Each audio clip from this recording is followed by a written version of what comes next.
Sonic the Hedgehog 3 kept up with the same storytelling technique as the first two movies, introducing a new hedgehog character and putting them into a situation with the franchise's main villain, Dr. Robotnik. The first movie, of course, introduced Sonic. The second movie introduced Knuckles and Tails, and the third film brought in Shadow.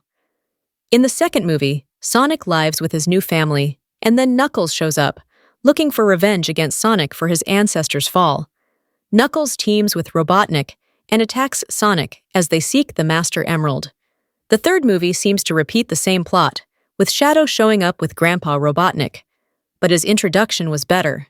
In Sonic the Hedgehog 2, Knuckles enters the scene as a bruiser, someone whose strength is a match for Sonic's power. However, his introduction is all about revenge for something that Sonic had nothing to do with, which is something Knuckles has to learn throughout the movie. He was an exciting new character, but Shadow has more depth. Shadow is not looking for revenge against Sonic. Instead, his introduction pulled at the heartstrings, and viewers felt empathy for him thanks to what he had gone through. In this case, Sonic, Tails, and Knuckles rushed in headfirst to battle him, making them almost antagonistic against a character who deserved vengeance.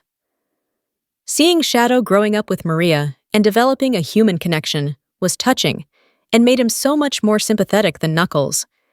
It was also essential to show that the United States government, through Project Shadow, had captured him and held him against his will for many years. Shadow had a reason to want revenge. Shadow losing the one person in the world who meant anything to him was heartbreaking.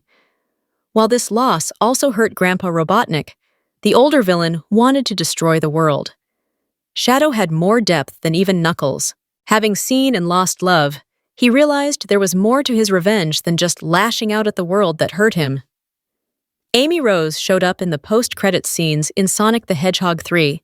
Sonic was racing Tails and Knuckles when he accidentally overshoots the ending and ends up outside New York. At this time, he was attacked by metal Sonic robots. Luckily for him, Amy Rose showed up and saved him. This was similar to the first two movies, which hinted at Tails at the end of the first and Shadow at the end of the second. This time around, Amy Rose saves Sonic and appears to be an instant ally. However, this leaves a big question about where she came from and why she is there.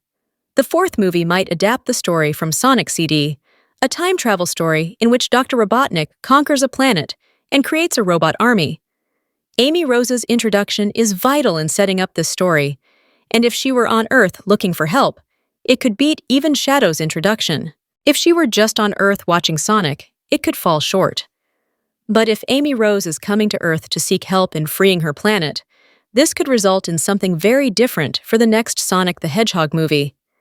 Amy Rose's introduction could help facilitate that change.